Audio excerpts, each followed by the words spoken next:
प्रेम से बोलो श्री सत्यनारायण स्वामी की जय। बंधुओं, आज चैत्र माह की पूर्णिमा तिथि को चैत्र पूर्णिमा कहते हैं और इस दिन हनुमान जयंती का भी पर्व मनाया जाता है। इसलिए हिंदू धर्म में यह दिन बहुत ही खास और महत्वपूर्ण माना गया है। हिंदी कैलेंडर के अनुसार प्रत्येक माह के शुक्ल पक्ष की अंतिम तिथि पूर्णिमा तिथि होती है और इस दिन व्रत रखने की परंपरा है। पंचांग के अनुसार आज यानी 23 अप्रैल 2024 मंगलवार को चैत्र माह की पूर्णिमा तिथि है और इसे चैत्र पूर्णिमा कहा जाता है। इस दिन पवित्र नदियों में स्नान करने की परंपरा है।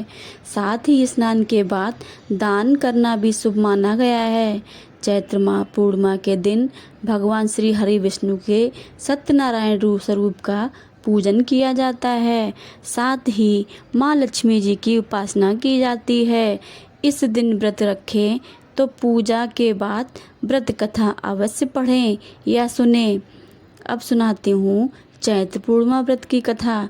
बंधुओं, आपने मेरा चैनल सब्सक्राइब ना किया हो तो प्लीज़ मेरे चैनल को सब्सक्राइब करना ना भूलें और मेरे वीडियो को लाइक करें, शेयर करें और चैत्र पूर्णिमा की व्रत कथा सुनाती हूँ। पौराणिक कथाओं के अनुसार काशीपुर नगर में एक गरीब ब्राह्मण रहा करता था जो भिक्षा मांगकर अपना जीवन व्यतीत करता था। एक दिन उसे भिक्षा मांगते देखकर भगवान विष्णु ने स्वयं एक बूढ़े ब्राह्मण के रूप लेकर उस गरीब ब्राह्मण के पास गए और कहने लगे, हे विप्र, श्री सत्यनारायण भगवान मनवांछित फल देने वाले हैं, तुम उनका व्रत पूजन करो। इस व्रत को करने से मनुष्य सब प्रकार के दुखों से मुक्त हो जाता है। साथ ही भगवान विष्णु ने ब्राह्मण से कहा कि हे सत्यनारायण भगवान की पूजा करने और व्रत करने के लिए पूर्णिमा तिथि शुभ होती है।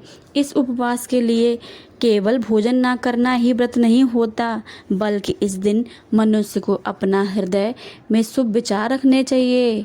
उपवास के समय हृदय में यह धारणा होनी चाहिए कि आज श्री सत्यनारायण भगवान हमारे पास ही विराजमान हैं, अतः अंदर व बाहर शुचिता बनाए रखें और श्रद्धा विश्वास पूर्वक भगवान का पूजन कर उनकी मंगलमयी कथा का श्रवण करना चाहिए।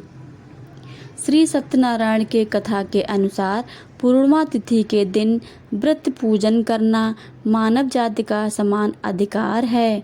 चाहे वह निर्धन धनवान राजा हो या व्यवसायी, ब्राह्मण हो या अन्य वर्ग, स्त्री हो या पुरुष। यह स्पष्ट करने के लिए इस कथा में निर्धन ब्राह्मण गरीब लकड़हारा, राजा उल्कामुख, धनवान व्यवसायी, साधु वैश्य, उसकी पत्नी लीलावती, पुत्री कलावती, राजा तुंगध्वज एवं गोपगणों की कथा का समावेश किया गया है। जिस तरह लकड़हारा, गरीब ब्राह्मण, उल्कामुख, गोपगणों ने सुना है कि यह व्रत सुख, सौभाग्य, संपत्ति सब कुछ देने वाला है, तो सुनते ही श्रद्धा, भक्ति और प्रेम के साथ सत्यव्रत का आचरण करने में लग गए हैं और फलस्वरूप सुख भोग कर परलोक में मोक्ष के अधिकारी बन गए। भगवान सत्यनारायण की कथा हमेशा संपूर्ण सुननी चाहिए और लिए गए संकल्प को पूरा करना चाहिए।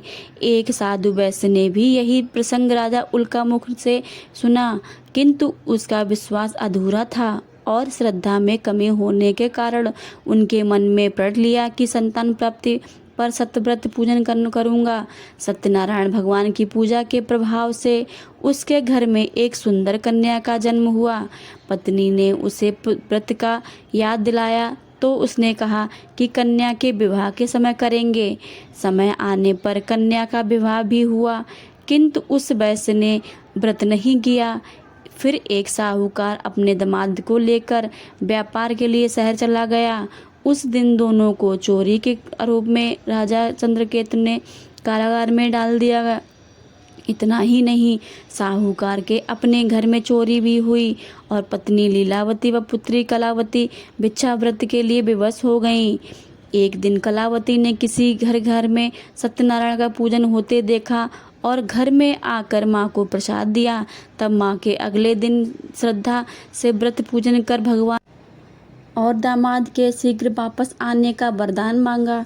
श्री हरि प्रसन्न हो गए और स्वप्न में राजा को कह दिया कि वह दोनों बंदियों को छोड़ दें क्योंकि वह निर्दोष हैं। राजा ने अगले सुबह उनको धन धान्य तथा प्रचुर द्रव्य देकर उन्हें विदा किया। घर आकर पूर्णिमा के दिन साहूकार ने विधि विधान से पूजन व व्रत किया। इतना नहीं, जीवन भर सत्यव्रत का आयोजन करता रहा, जिससे प्रभाव से सभी सांसारिक सुखों को भोगने के बाद उसे मोक्ष की प्राप्ति हुई। बोलिए सत्यनारायण स्वामी की जय।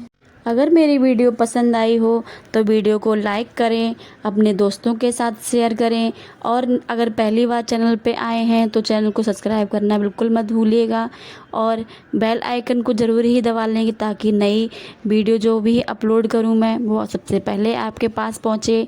तो मिलते हैं अगली वीडियो में, तब तक के लिए जय जय श्री राम, जय श्री राम, जय जय वीर हनुमान।